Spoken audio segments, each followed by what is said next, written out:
guys, this is Sean McGarry coming to you live from Cincinnati, Ohio, home of the music salon where great things happen. Hope everyone is doing awesome out there. Got a great little lesson today. We're going to talk about how to embellish some blues rhythms, specifically the song "The Thrill Is Gone" by B.B. King. We'll use that as our kind of reference point today, but you can use this over any kind of blues, and it's a minor blues. Let's dive into it. You can find TAFs to this and a backing track on my Patreon page. You'll see the link below. Check it out, and let's dive into it. All right. So the original is in B minor, if I'm not mistaken. That's what I'm playing it out of. Of course, I've seen it played in any key possible. It's just a blues with a couple twists and turns. So it's a minor blues.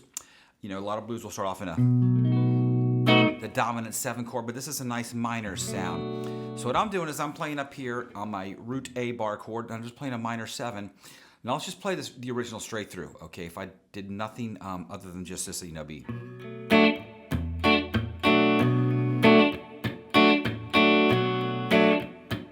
That's your 1 chord. Then we jump up to E minor, the 4 chord. Back to B minor, right? Pretty typical. Now here's where it changes a little bit. It doesn't go, which a lot of blues progressions do. This is cool. It actually goes to a major 7 chord, then to a dominant 7 chord, and then back to that minor. Really cool, man.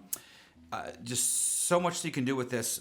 So again, instead of going to the 5 chord, you go up to a G major 7, then to a F sharp dominant 7, and then back to B minor. Okay. So now I saw somebody do this little lick before, and it blew me away because it was so cool and so easy, right? So let's dive into it. And actually, I'm throwing a couple little licks in myself here. I'm playing. I'm actually combining. Dun, dun, dun, dun, dun, dun. What is the name of that song? Sorry, it's another blues tune. I'll think of it here in a minute, but I'm just borrowing this riff, right? It goes.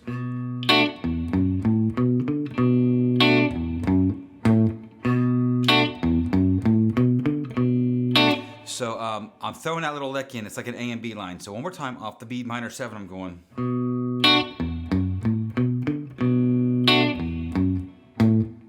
Right? And you can play anything you want, but I'm playing right out of that.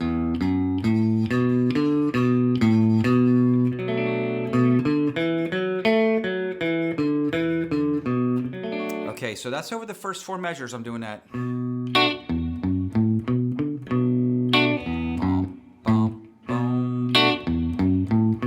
Now watch this. I hit my B note, but then I walk up with these chords. This is really cool. I go B minor 7, C sharp minor 7, D major 7, and then to this nice E minor 9 chord, okay? So all together, from that walk up, it goes.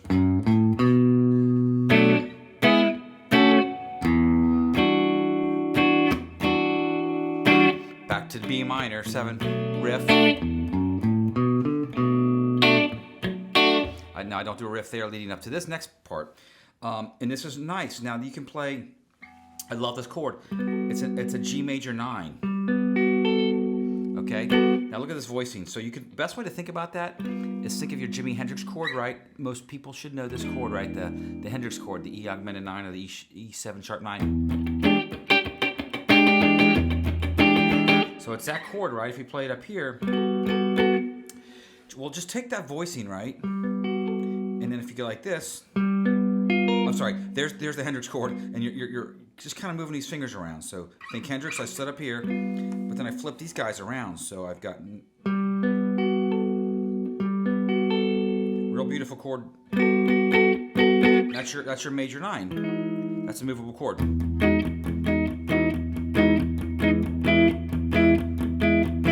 There's a cool John Mayer song that goes like that, does that.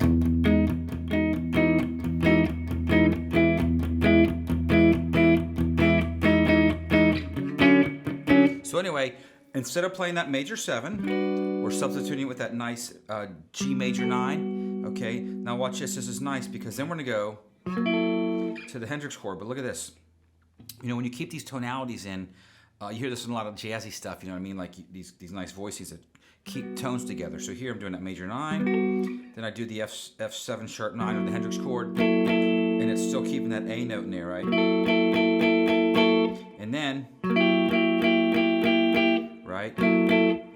See you flat that, you go 9 to the sharp 9 to the flat 7, and then it resolves you back to that B minor. So let's take a look at this whole thing again. I'm going to take it from the walk up, then I'll do the whole thing. So it goes, so from the B minor 7 walk up, it goes.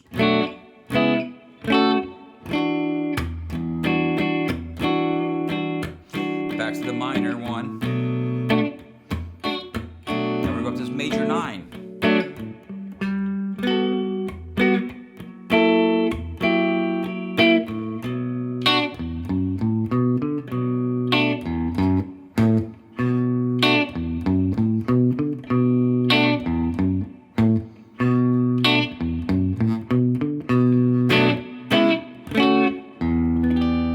Now you can do all kinds of stuff. There's lots and lots of things you can do, but this will get you on a path. I'll show you some other things. Okay, so that was the first measure. Then the next measure I just went up just to mix it up a little bit. Play kind of a typical thing, but if you're playing blues, you're playing over somebody soloing or a vocalist or whatever, you can spice up a little bit. So now we're playing, excuse me, a root E string, minor chord or a minor 7. I like the full minor sound right there. And then I'm playing these little double stops right out of the scale. So if I go.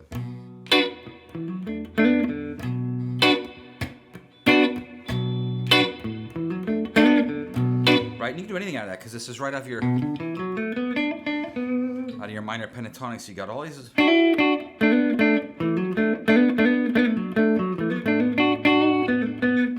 All those double stops, right? Your fingers right there. Okay, then when it goes to the minor chord, E minor.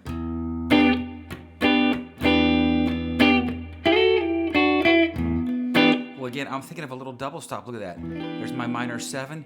Here's my E minor scale if I go. E minor pentatonic if I go. Right? Well, look, when you do that, you get all those little licks you could do. So it translates real easy when you're playing that minor 7 chord. And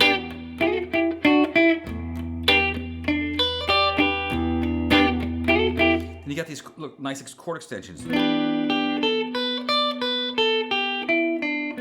Now here's another cool thing. Let's pause real quick. Look at your minor chord. Lift off, there's your minor 7. Now check this out. Visualize all the notes of this E minor pentatonic right here. Look at this.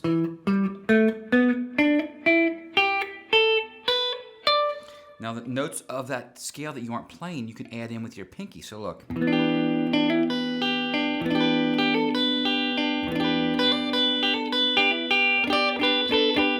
Those are all little licks you can do. So when you're vibing over that E minor chord, right, so you're going.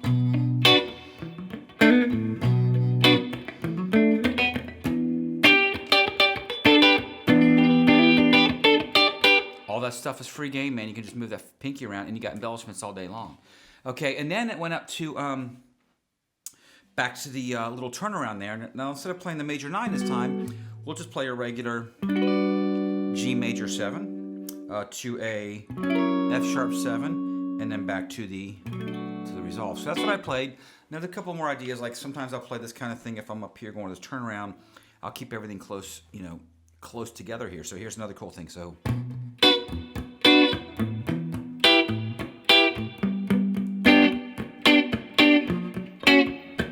Right, so then you can play these shapes of these chords, right out of your cage system, right? Are we getting tired of hearing that yet? Triads and caged. I don't know. I mean, it's how we learn the guitar, but it seems like every other video on the internet is about this. But it works, man. It's cool, and I don't know what else to say, but yeah. So you could think of that as out of your cage system, or think of it however you want, man.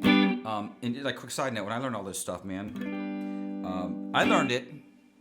Total side note, not that anybody cares. I learned all this stuff before I even knew what caged was or even heard of it. Way back in the day, man, when I first heard this tune. John Frusciante, man, he from the Chili Peppers was playing that Under the Bridge song. And, that's when I learned that chord. And I was like, oh, okay, it's just a cool voicing.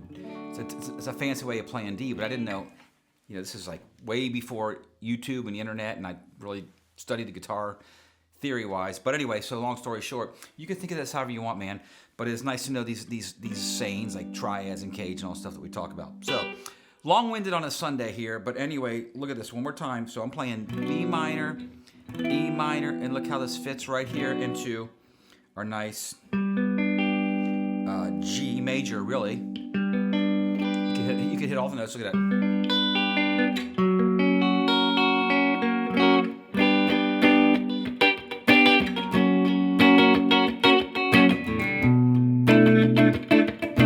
Right, and you can throw some other nice voicings in here. I like these kind of voicings. Check it out. I like the minor 9. This is a great chord. Here's another cool thing. Great voicing. So here's your root B. So you're playing this all on the 7th fret. We're skipping the A string, kind of muting out the A with our first finger. So you can do the minor 7.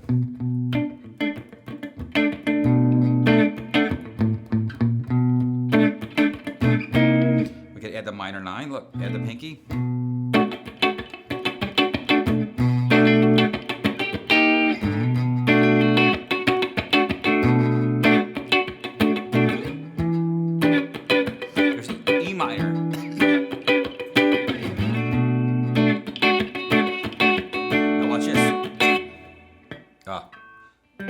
Let's do, sorry, I forgot what was that. So we're going to do a major 7 up here and then to a dominant 7 here.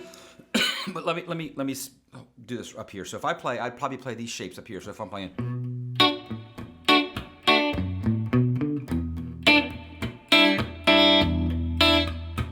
right, I'm playing up around the 2nd fret. So if I'm playing that B minor 7, instead of jumping all the way up here, I might just go like this. That's another great voicing for that major 7. Look.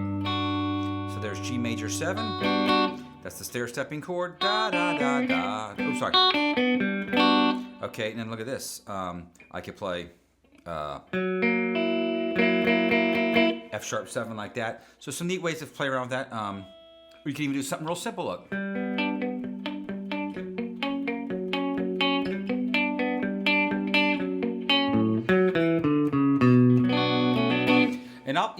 And I'll take this stuff, man, and I'll go in a whole other direction with it. Like, okay, how can I make this a little exercise? Okay, this is cool. I'll go.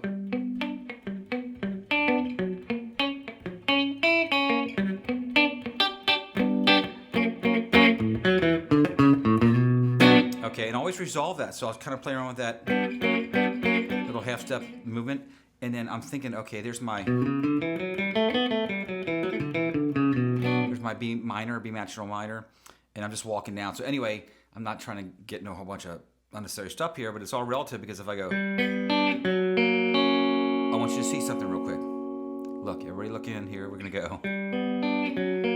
Well, I'm already on this F sharp note. Now watch what happens here. If I stay on the F sharp, 4th fret D string, walk back down the B minor scale. That's a line, that's a lick, that's a lesson right there. This is a lesson right here, look.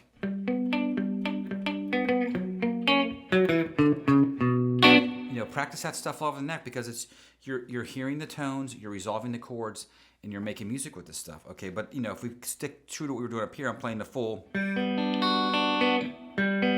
Oh, sorry. So, check this out. I'll go. I like this shape for a first F sharp 7 or a first dominant 7. Here's another cool little trick. So if you play G major, right, just your F shape. Well, watch this little move. You barely move to get to that dominant 7 chord, man. So it's real cool. Again, G. Look